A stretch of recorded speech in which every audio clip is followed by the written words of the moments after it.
The number one thing to do with a new site is not building backlinks. This is before you even start the site. Before I tell you what that number one thing is, I want to share why I'm making this. A few days ago, I made an episode about how to build backlinks for a new website. I did that because it was something that was requested in the comments of one of my podcasts. And that episode got a lot more listens and views than I expected. I'm like, oh, there must be a lot of people who are working on new sites or thinking about starting new sites, and I think this would be valuable. Kind of making a series about different things to do for new websites. Not every episode is going to talk about this, but I'll make a few more talking about how to do SEO for new websites. So one of these things, and this is the thing that I think about before even starting the site, before even starting work on the site. That thing is structuring information architecture. Big term, scary term, but it's really not that complicated. It's how you lay out the content on your site. It's how you go after keywords.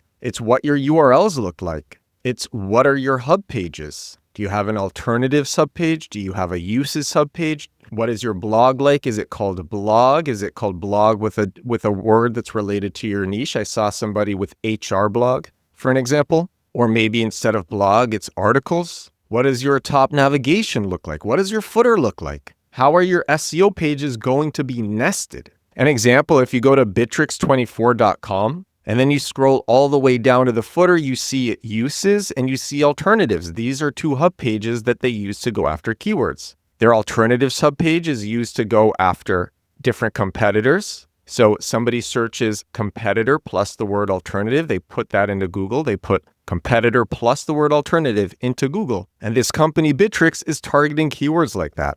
Or uses. Their uses subpage is a way to go after all of the bottom of funnel, use intent, purchase intent keywords that their software satisfies. All these different scenarios that their software satisfies. And these scenarios are in the hub page called uses. And uses, it makes a lot more sense than scenario. Scenario sounds complex. They could do scenario as a hub page, but scenario sounds complex. It doesn't sound elegant. Uses fits more for SaaS, and Bitrix is a SaaS. And the thing is, the information architecture that you do, it affects everything. Now, I don't recommend doing this on the fly, as in doing it with no thought. It's best if you think about it before even starting your site. If you have an existing site, totally fine, but put a bunch of thought into how your information architecture, how your new subfolders, how your new footer, how your new top navigation, how your new URLs are going to look. Thing is, information architecture really, it affects so much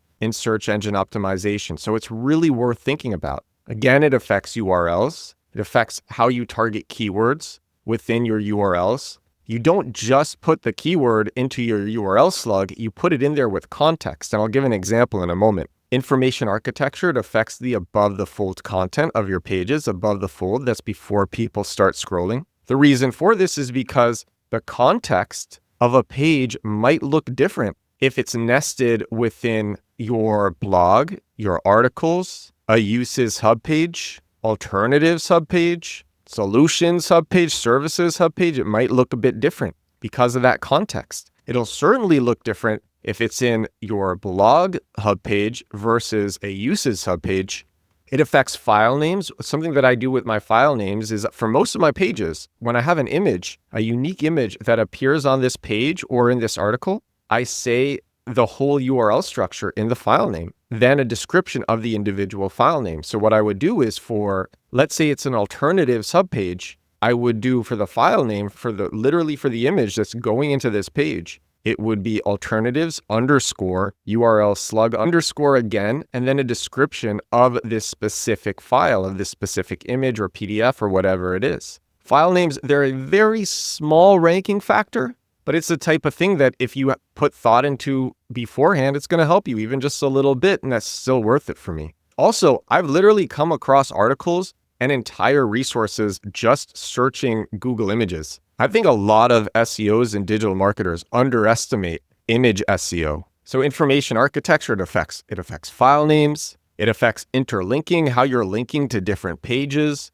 And then if you make a change, you're going to have to put in all these 301 redirects. The biggest thing though is keyword usage. So the example that I wanted to give, it's Shoot with 2 T's. And I had the founders of Shoot on my podcast a few episodes ago. That was episode 651 of this show. Apple crushed their ads, so they learned SEO and hit $10 million annual recurring revenue. It was a great episode.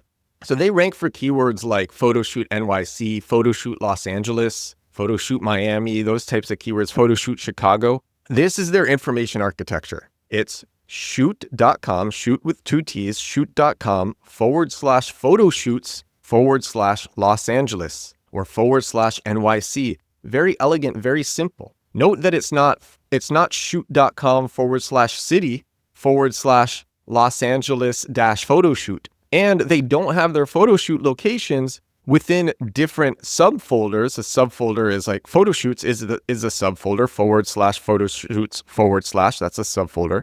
And that's also a hub page. They don't have these photoshoot pages within different subfolders. They're all in this one place in the photoshoot subfolder. And it would be way worse if they were going after these cities in different subfolders with different URL structures. And as a result of this clear information architecture, not entirely of it, they're doing a lot of things right. Actually, I go in depth to this because they're doing programmatic SEO. It's really interesting. They're targeting all of these cities with programmatic SEO. So I go in depth with this on episode 654 of the show, ranking #1 on Google with simple programmatic SEO. It's a great episode. But they put enough thought into their pages where their pages are short, doesn't take a lot of work. It's, again, super simple.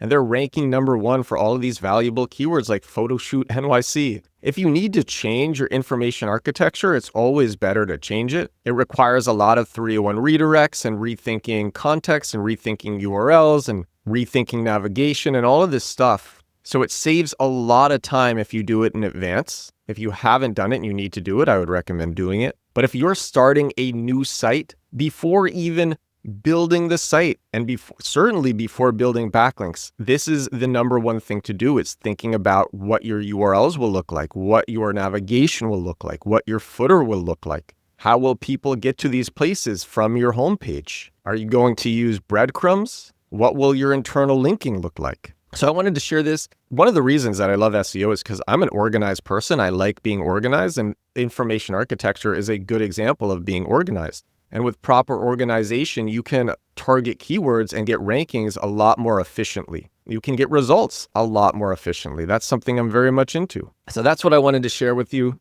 on this episode of the show. This is episode 668 of my daily digital marketing show, 668 days in a row doing this podcast. If things go to plan, I have a huge guest coming on this next week. It's going to be crazy. Big guest. But that's all I got for you. So thank you so much for watching. If you watch this on YouTube, and if you listened on Spotify or Apple Podcasts, thank you so much for listening. I will talk to you again tomorrow. Bye now.